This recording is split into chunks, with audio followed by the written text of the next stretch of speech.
बच्चों, आज हम नॉन वर्बल रीजनिंग के कुछ प्रश्न लेते हैं। इनमें क्या करना है आपको कि देखिए चार आकृतियां बनी हुई हैं। इन चारों आकृति में आपको देखना है कि कोई तीन जो होंगी वो एक जैसी होंगी। उनमें कोई एक ऐसा नियम होगा जो तीनों में होगा। लेकिन एक आकृति इन चारों में से भिन्न होगी, तो वो हमें भिन्न आकृति छांटनी है। तो हम इन चारों आकृति को देखेंगे और देखेंगे कि वो कौन सी आकृति है जो इन चारों में अलग है और तीन एक जैसी हैं। तो चलिए इसको देखते हैं। तो पहली आकृति में एक तीर बना हुआ है और इसमें क्या है, देखिए यहाँ पर ये जो एरो के निशान है इसी के अंदर। तो यहाँ एक दो तीन चार पांच है। और ये दूसरी है, इसमें एक दो तीन चार। ठीक है। इस वाले में ये दूसरे डायरेक्शन में है, लेकिन इसमें एक दो तीन चार पांच। एक दो तीन चार पांच। तो इसमें भी जो एरो बना हुआ है इसमें पांच इस तरह के निशान है। इसमें भी पांच है, इसमें भी पांच है। तो किसमें कम है? इसमें देखिए एक दो तीन चार। तो ये वाली अलग है, दूसरी वाली। तो यहाँ पे आपको पता चल गया कि किस तरीके के हमारे नॉन वर्बल रीजनिंग में प्रश्न आते हैं, जिसमें कि अगर इस तरह से चार आकृति बनी होंगी, एक भिन्न होगी, उसको हमें छांटना है। और तीन जो होंगी वो एक कोई नियम को फॉलो कर रही होंगी, एक जैसी होंगी। तो आपको अलग आकृति को ढूंढना है। तो ये वाला प्रश्न आपका हो गया। दूसरा देखते हैं। इस वाले में से आपको इसी तरीके से देखना है कि कौन सी आकृति भिन्न है। तो जरा थोड़ा सा सोचिए कि कौन सी आकृति भिन्न है। सब देखने में एक जैसी लग रही हैं, लेकिन थोड़ा कुछ अलग होगा। तो वो अलग आपको पहचानना है। तो इस आकृति को ध्यान से देखिए। इसमें क्या हो रहा है कि ये इसमें देखिए एक फ्लावर की एक ऐसा लग रहा है कि कोई पत्तियां हैं। तो वो देखिए तीन इसमें है, इसमें भी तीन है, इसमें भी तीन, इसमें भी तीन, लेकिन अलग कुछ लग रहा है आपको। तो यहाँ देखिए, यहाँ पर ऊपर की तरफ तीनों में कलर है। इसमें क्या है, एक में नीचे की तरफ कलर है और दो पत्तियों में ऊपर की तरफ है। इसमें भी एक में नीचे की तरफ है, ऊपर दो पत्तियों में ऊपर की तरफ है। देखो इसमें भी एक में नीचे की तरफ कलर है और बाकी दो पत्तियों में ऊपर की ओर कलर है। तो ऐसा इसमें भी है, इसमें भी है, इसमें भी है, लेकिन इसमें नहीं है। इसमें क्या है, इसमें तीनों ही पत्तियां जो इसकी दी हुई हैं उसमें ऊपर की तरफ कलर है। तो अलग कौन सी आकृति हो गई? ये वाली। तो इस तरीके से ये आपका दूसरा प्रश्न भी हो गया हल। अब चलिए हम नेक्स्ट प्रश्न देखते हैं। तो यहाँ पे देखिए क्या हो रहा है। यहाँ पर देखने में सब एक जैसा लग रहा है आपको, लेकिन आपको इसमें से कोई एक आकृति थोड़ा सा भिन्न जरूर होगी, आपको उसे पहचानना है। तो चलिए हम पहचानते हैं इसमें क्या होगा। यहाँ देखिए दो जो बॉक्स है वो खाली हैं, और जो आमने सामने के बॉक्स है इनमें क्या हो रहा है, ये देखिए जो डायगोनली है, ये देखिए विकर्ण पर है। तो यहाँ पर इसमें भी किसका निशान है? मल्टीप्लिकेशन का, यानी गुणा का। और यहाँ भी है। इस वाले में क्या हो रहा है, इसमें दोनों में क्या हो रहा है, जो इस तरीके से इसी के डायगोनली है, ये देखिए। तो ये कैसे इनमें जो है जोड़ का निशान है और इस वाले में घटाने का निशान है। दोनों में सिमिलर, एक जैसा। जैसे यहाँ पे है वैसे यहाँ निशान है, यहाँ पे है वैसे यहाँ है, इसमें भी जैसा यहाँ है वैसा यहाँ है। लेकिन इस वाले में क्या है, ऊपर वाले में गुणा का निशान है और नीचे वाले में किसका है? घटाने का निशान। तो ये वाले में ये चारों में एक दो तीन तो सिमिलर एक जैसी है, लेकिन ये चौथी वाली अलग है। तो यहाँ पर या तो दोनों में घटाने का होना चाहिए था या फिर दोनों में गुणा का। तो इसका मतलब है कि आपका ये वाला विकल्प सही है, ये आकृति भिन्न है। ये भी आपने कर लिया। चलिए अगली देखते हैं। ये भी देखिए एक जैसी लग रही है।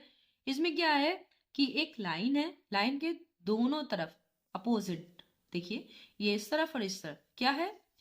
जोड़ का निशान। इस वाले में भी एक लाइन है और अपोजिट जोड़ का निशान। इस वाले में एक लाइन है और एक ही तरफ जोड़ के निशान। इस वाले में एक लाइन है और अपोजिट यानी दोनों तरफ जो है जोड़ का निशान है, इस तरीके से। तो आपको आपको अब पता चल गया होगा कि कौन सी आकृति भिन्न है। तो हाँ, आपने सही सोचा है, तीसरा वाला भिन्न है। क्यों? क्योंकि इसमें एक ही तरफ जोड़ के निशान है, दोनों निशान जो है वो एक ही तरफ है, लाइन के एक ही तरफ। तो ये वाला अलग है। अगला देखते हैं। इस वाले में क्या हो रहा है, देखिए यहाँ पर दो त्रिभुज बने हैं एक जैसे, और यहाँ पर भी तो एक जैसी जो जो त्रिभुज है उन्हीं से ही ये आकृति बनी है जुड़ के। यहाँ पे भी दोनों त्रिभुज जुड़े हुए हैं, यहाँ पर भी दोनों त्रिभुज जुड़े हुए हैं। और क्या यहाँ पर दोनों एक जैसी आकृति है? नहीं, यहाँ पर भी दो ये एक चतुर्भुज है और एक त्रिभुज है, वो जुड़ा हुआ है, लेकिन ये आकृतियां अलग अलग है। इसमें दोनों आकृति एक जैसी है, इसमें भी दोनों आकृति एक जैसी है, इसमें भी दोनों आकृति एक जैसी है, लेकिन इसमें अलग अलग है।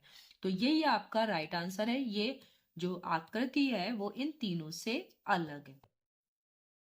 अगला देखते हैं। तो आपको आसान लग रहे होंगे, ये बहुत मुश्किल नहीं है, बस एक बार आप समझ जाइए तो आप कर लेंगे। इसमें क्या हो रहा है, यहाँ पर देखिए, यहाँ पर दो एक जैसी ही आकृतियां दिख रही हैं। यहाँ पे भी जो आकृति है वो यहाँ पे ऐसा ही इसमें है, ऐसा ही इसमें, इसमें।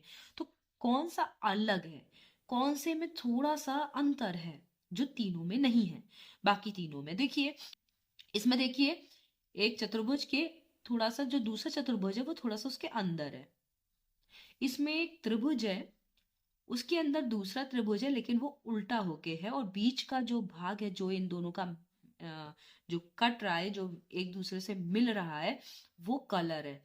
इसमें भी वृत्त के थोड़ा सा अंदर दूसरा वृत्त है, और यहाँ पर जो पंचभुज है उसके अंदर थोड़ा सा पंचभुज है। तो आप क्या सोचते हैं कि कौन सा अलग है? हाँ, तो आपने सही सोचा, दूसरा थोड़ा अलग है, क्योंकि एक तो ये आकृति एक ही तरफ होनी चाहिए, ये त्रिभुज उसी तरफ होना चाहिए जिस तरफ पहला त्रिभुज है, और कटान का ये जो बीच वाला भाग है जो दोनों में है वो कलर नहीं होना चाहिए। देखिए, इसमें भी कलर नहीं, इसमें भी कलर नहीं, इसमें भी कलर नहीं, इसमें कलर है। इसका मतलब ये वाला जो है आपका राइट आंसर है, ये आकृति भिन्न है शेष तीनों से। ठीक है, तो आपने ये भी कर लिया। अच्छा लग रहा है, समझ पा रहे हैं रीजनिंग? इसमें क्या है, ये इस प्रश्न को देखते हैं। तो यहाँ पर देखिए, एक ये चतुर्भुज है। पहले बाहर बाहर की आकृति देख लेते हैं। यहाँ पे एक चतुर्भुज है, यहाँ पर एक पंचभुज है, यहाँ पर एक षटभुज, षटभुज का मतलब 6 भुजाओं वाला, और यहाँ पर एक 7 भुजाओं वाली आकृति है। 1 2 3 4 5 6 7। तो यहाँ पर 4 भुजाओं वाली, यहाँ 5 भुजाओं वाली, या 6 भुजाओं वाली, या 7 भुजाओं वाली। अंदर में क्या है देखते हैं। तो यहाँ पर अंदर जो दो है 2 लाइन है, और जबकि भुजाएं हैं 4। अगली वाली में यानी कितने का डिफरेंस है? 2 का डिफरेंस है।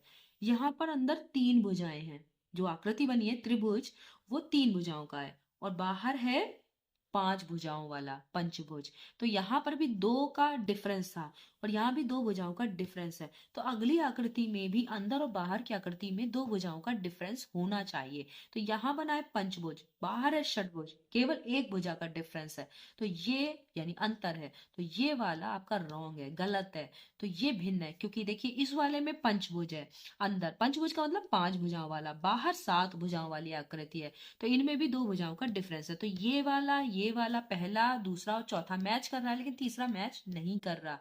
तो यही आपकी जो है उत्तर आकृति है, जो कि भिन्न है।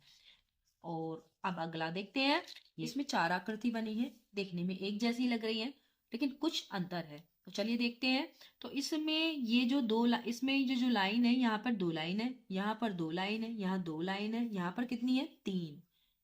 एक ये अंतर है, इसमें अंतर है, बाकी सब में नहीं है। इनमें भी देख लेते हैं क्या है। 1 2 3 लाइन, ऊपर 1 2 3, इसमें 1 2 3, और इसमें कितना है? 2।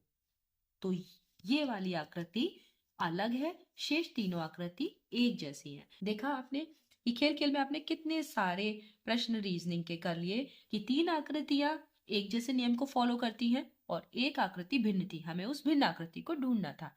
नेक्स्ट वीडियो में हम फिर मिलेंगे नॉर्मल रीजनिंग के कुछ समस्या प्रश्नों और उनकी उत्तर आकृतियों के साथ।